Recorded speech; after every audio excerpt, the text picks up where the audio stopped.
So today I'm going to show you how to use the Texture Change HUD with Preview window. This first step is me showing you how I built the HUD given in the Builder Kit. And this is just kind of a quick little tutorial in case people were wondering how Texture Change HUDs are built. If this is your first time building one, this is a great example on how to do a really simple one.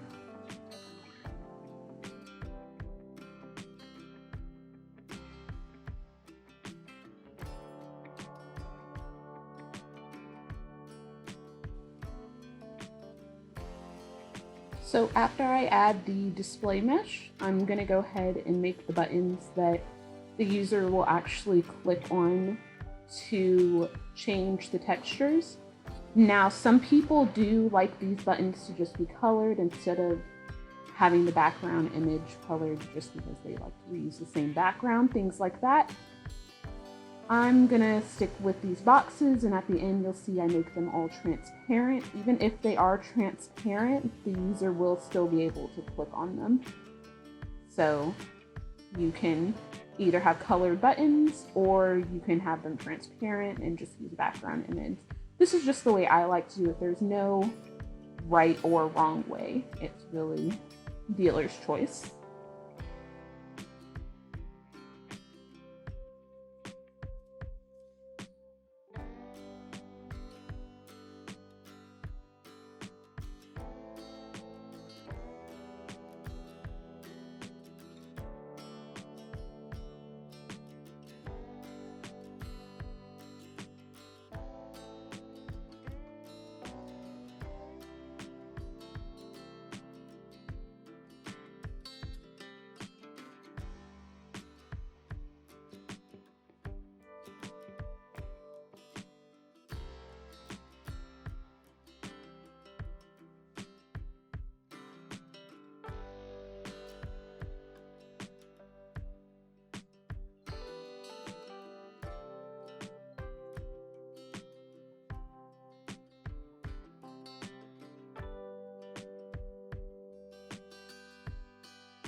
So now that the buttons are done, we're going to go ahead and get into the actual scripts. Now these scripts are hopefully very straightforward, but if you do have any questions, please feel free to reach out to me. So we're going to go ahead and open the texture reception script and change that to the channel that we want to use for our mesh to communicate on. So this mesh is going to communicate on channel 1, 2, 3, 4, 5, 6.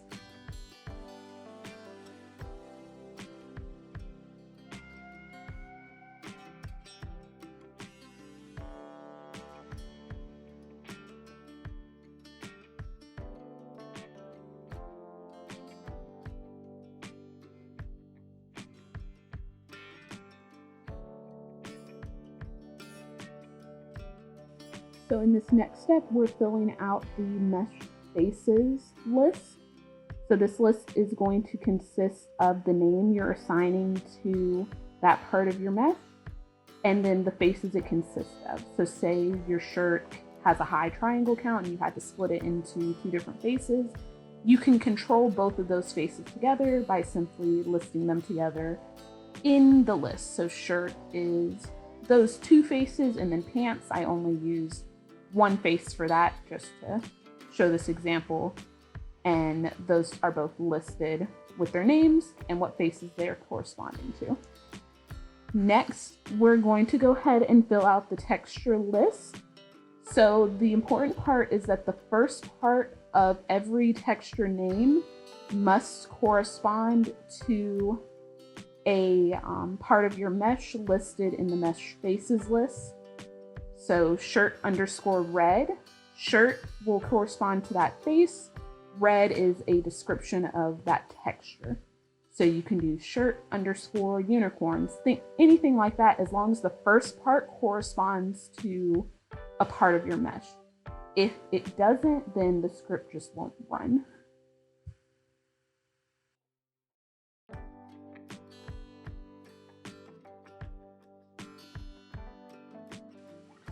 So after all of your textures are named, we're going to go ahead and copy the asset UUID for each of these.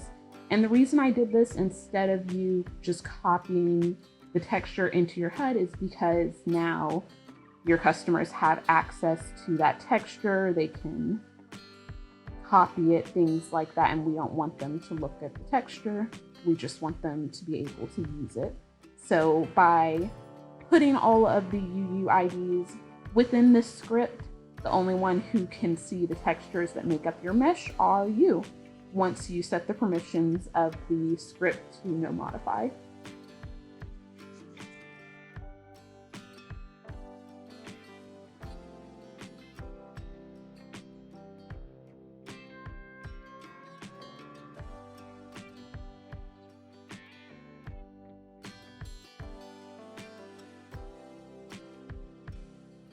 So now that all of the UUIDs are copied over, we're going to go ahead and save and close this script. Then we're going to add the texture loader and texture sender script to our HUD. And then after that's done, we're going to go ahead and reset scripts, just because these two scripts communicate with each other. They send information back and forth, and we want everything to go ahead and load correctly. After that's done, we're going to go ahead and take the HUD into our inventory. Next, we're going to add the reception script to our mesh. And then from there, we should have a working texture change script. Right now, I'm just changing the colors that I use to see my different faces. And then after that, I'll show you an example of the script up and running.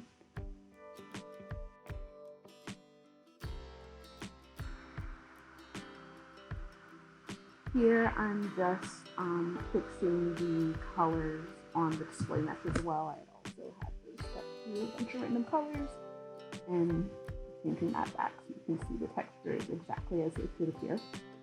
Thanks for watching.